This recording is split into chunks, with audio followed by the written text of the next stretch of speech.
구약의 성도들은 어떻게 구원을 받았을까? 세 번째 시간입니다. 기독교인들이 유대인들의 축제에 참여하고자 할 때 가져야 할 자세에 대해서 살펴보려고 합니다. 사도 바울과 유대인들의 이야기를 먼저 해보겠습니다. 사도 바울은 율법과 복음과의 관계를 설명하며 열심히 복음을 전했습니다. 그런데 그의 말을 듣고 예수님을 믿은 유대인들은 약간씩 다른 반응을 보였습니다. 그것을 설명하기 위해 구약 율법을 장난감 버스라고 해보도록 하겠습니다. 구약시대 유대인들에게 장난감 버스를 나눠줍니다. 그리고 이것이 출입문이니까 이곳을 통해 버스에 타야 하고, 이것이 의자니까 거기 앉아야 하고, 이것이 안전벨트니까 그것을 채워야 한다고 교육을 시킵니다. 어느 날 드디어 진짜 버스가 왔습니다. 사람들은 가르쳐 주었던 대로 출입문을 통해 버스에 올라탔습니다. 유대인들이 예수님을 믿고 교회에 다니게 된 것입니다. 그런데 평생 장난감 버스를 가지고 있던 유대인들은 세 가지 서로 다른 반응을 보였습니다. 어떤 유대인들은 장난감 버스를 밖에 버리고 버스에 탔습니다. 가장 모범적인 사람들입니다. 그들은 장난감 버스는 모형에 불과했던 것임을 확실히 이해했습니다. 그리고 이제 진짜 버스에 타게 되었으니 그것은 필요가 없게 되었다고 하며 그것을 버렸습니다. 유대인 중에서 이제 모형으로서의 율법은 그 기능을 다 했다는 것을 이해하고 그것을 따르는 일을 멈춘 사람들을 말하는 것입니다. 그들은 교회 안에서 이방인 신자들과 자신들의 신분이 같음을 이해하고 겸손하게 신앙생활을 합니다. 가장 모범적인 사람들입니다. 그런데 어떤 유대인들은 장난감 버스를 그대로 가진 채 버스에 탑니다. 그리고 버스를 타고 가다가 이방인들을 향해 여러분, 장난감 버스를 가지고 있는 우리 유대인들이 여러분보다 더 우월한 사람들입니다. 우리와 여러분이 평등하다고 생각하지 말아주세요 라고 말해서 버스 안에서 분열과 소란을 일으킵니다. 이런 교회의 대표적인 예가 에베소 교회입니다. 바울은 그들을 질책합니다. 그리스도께서 유대인과 이방인 사이에 막힌 담을 허셨으니 유대인들은 교만한 태도를 갖지 말라고 합니다. 그는 우리의 화평이신지라 둘로 하나를 만드사 원수된 것 곧 중간에 막힌 담을 자기 육체로 허시고 또 십자가로 이 둘을 한 몸으로 하나님과 화목하게 하려 하심이라 원수된 것을 십자가로 소멸하시고. 그런데 최악의 유대인들이 있었습니다. 그들도 역시 장난감 버스를 가진 채 버스에 탑니다. 그런데 그들은 버스 안에서 이방인들에게 이렇게 말합니다. 여러분, 이 버스에 탔다고 해서 모두 천국에 갈 수 있을 것이라고 생각하지 마시기 바랍니다. 천국에는 이 장난감 버스를 가진 사람만 들어갈 수 있습니다.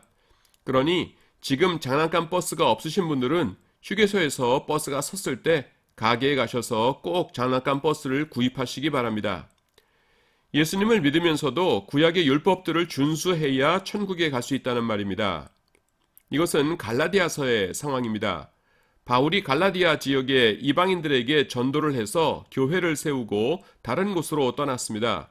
그런데 어떤 유대인들이 그 교회에 들어와서는 예수님을 믿는 것만으로는 천국에 갈 수 없고 구약 율법도 지켜야 한다고 가르쳤습니다.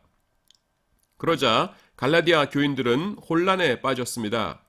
바울은 그 소식을 듣자 거짓 가르침에 미혹된 자들을 격렬하게 비난합니다. 어리석도다 갈라디아 사람들아, 예수 그리스도께서 십자가에 못 박히신 것이 너희 눈앞에 밝히 보이거늘 누가 너희를 꾀더냐? 너희가 이같이 어리석으냐? 성령으로 시작하였다가 이제는 육체로 마치겠느냐? 율법으로는 구원이 불가능합니다. 그것을 통해 구원을 얻으려고 하는 이들은 저주 아래에 있습니다. 왜냐하면 율법은 그것을 완벽하게 지켜야 의미가 있는 것인데 그것은 불가능하기 때문입니다. 무릇 율법 행위에 속한 자들은 저주 아래에 있나니 기록된 바 누구든지 율법 책에 기록된 대로 모든 일을 항상 행하지 아니하는 자는 저주 아래에 있는 자라 하였음이라. 율법은 모형이요 그림자로서의 역할만 가지고 있었을 뿐입니다. 그런데 그런 율법을 지켜야 구원을 얻는다고 주장하는 것은 십자가의 원수가 되는 일입니다. 그렇기 때문에 바울은 정말로 맹렬하게 그들을 비난합니다. 구약의 성도들도 예수님의 십자가 때문에 구원을 얻었다는 사실을 잘 이해해야만 우리가 지금 할 수 있는 일이 있습니다. 그것은 유대인 선교입니다. 유대인들에게는 율법이라는 나름대로의 구원의 방법이 있다고 생각하는 분들은 유대인 선교를 하지 않습니다.